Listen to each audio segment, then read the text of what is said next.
Okay, so just to give an update on the events in the United States tonight, the latest developments, it's 10 to 6 GMT AM. Um, some interesting results tonight. It's certainly not a normal election in the midst of this pandemic. Some interesting results. It looks like Biden may be on course to win Arizona, which would make him the first Democrat to do so since Bill Clinton in 1996.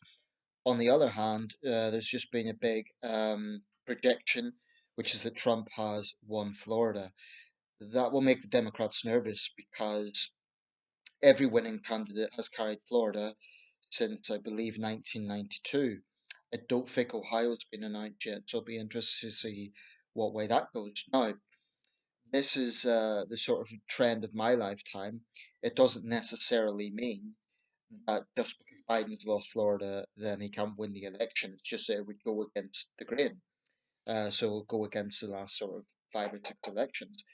Um, this could be one of those elections that is a sort of turning point in terms of swing states.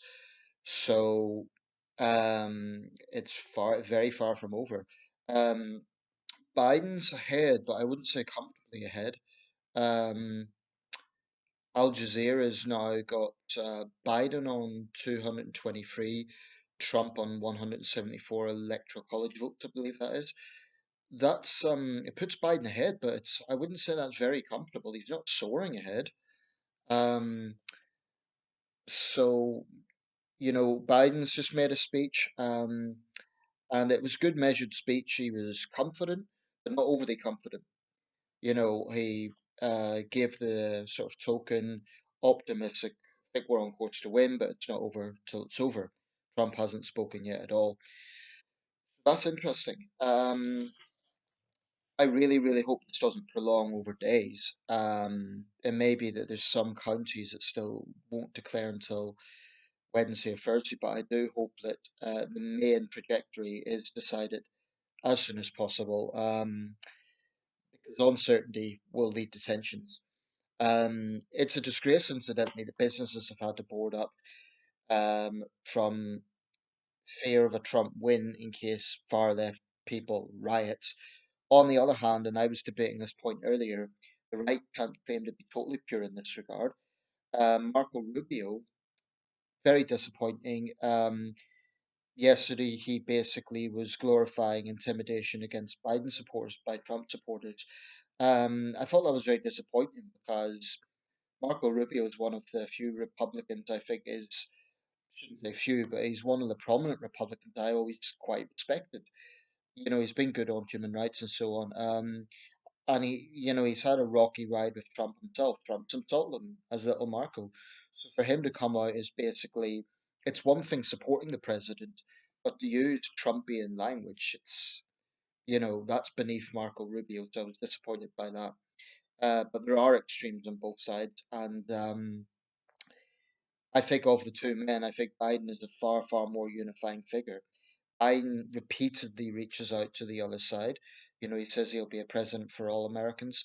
Trump, I haven't seen him do anything of that sort of nature, to reach out to Democrats in that way. Um, but this is far from over. I think it's going to be a long night. Like I say, that win for Trump taking Florida will be a big boost for the president, but this is an unusual year. If Biden gets Arizona, that's going against the trajectory. I'll quickly show you a little sort of show you what the news is covering at the moment. I've got access to different networks. This is Al Jazeera.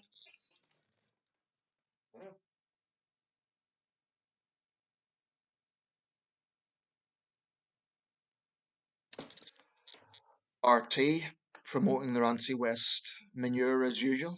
I'm no fan of RT. Always coming out against the mainstream media. Kind of pathetic.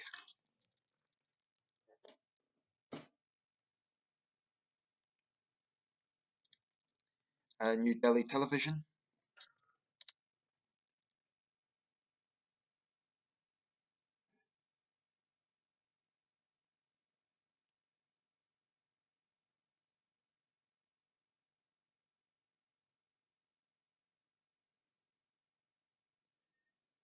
Euronews,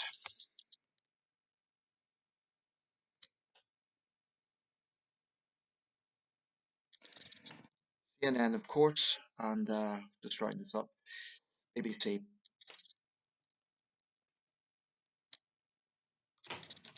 I'll leave it there for now.